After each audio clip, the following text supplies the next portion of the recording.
Hey everyone, welcome back to another video. Today I will be going over both an update to my channel about the content that will be coming out, as well as the point of this video. To start, I plan to release 3 categories of content on this channel going forward. The first being episodes of Broken Politics podcast, which I'll try to put out as frequently as possible, probably once a month, but that may vary.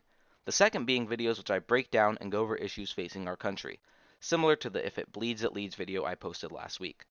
Third are videos like this, which I'll be titling Weekly Update, where I'll be going over the news facing the nation and my thoughts on it. These might be rant videos or simply analyzing things.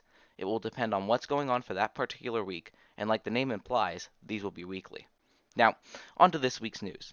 All over the nation, monument after monument has been torn down. At first, what looked like a rebellion against figures of the Confederacy has turned into an open opposition of all American history. Statues of Grant, Jefferson, Washington, and even Lincoln himself have been ripped from their place and many times covered in paint marked with Black Lives Matter.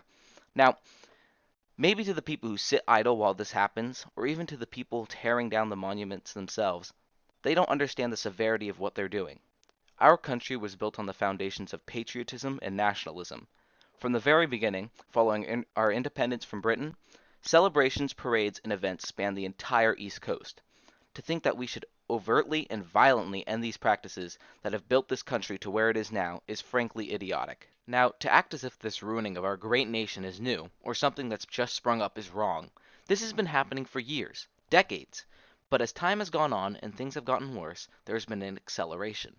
And in specific reference to these statues, it represents the quickening fall of American values. It is my belief that no statue should be torn down. I don't care if it's a Confederate soldier or a former slave owner. What people fail to realize is that you aren't solving racism by tearing down these statues. Slavery was and will always be a part of not just American history, but the history of the world. It was culturally acceptable in their day, so to think what they did applies to today's standards is wrong. What we must do is look at the good in statues. As I said before, it represents nationalism, but it also represents heritage, tourist attractions, and historical art.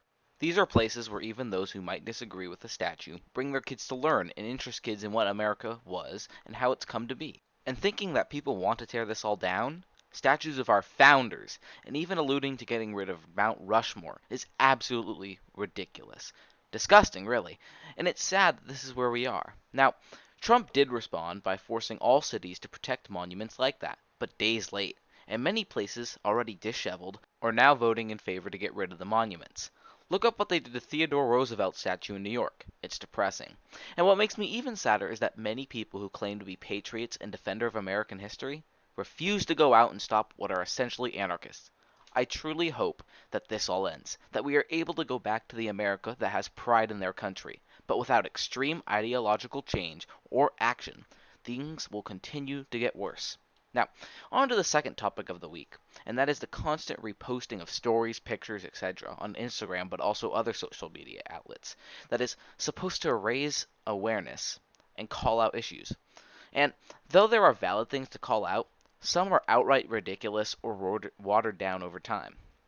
What do I mean by that? Well, let's look at the death of Breonna Taylor. For example, what started out as a lighthearted movement to bring justice has been reposted and shared so many times where she's more so a tool to push an agenda than an actual person. I, and potentially many of you viewing this, have seen tens, if not hundreds of posts of the same exact thing. Majority of the time, it's girls who post things like that, and God forbid you disagree with them, or they'll go ballistic. And second, some of what they're posting is just straight up lies. Seriously.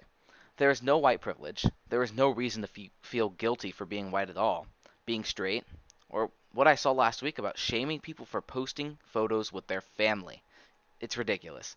It is so disgusting to think that people who claim to be anti-racist, anti-sexist, go after and harass white males or those who aren't constantly posting the same damn things over and over. And I'm sure that thousands already know of it. Just stop.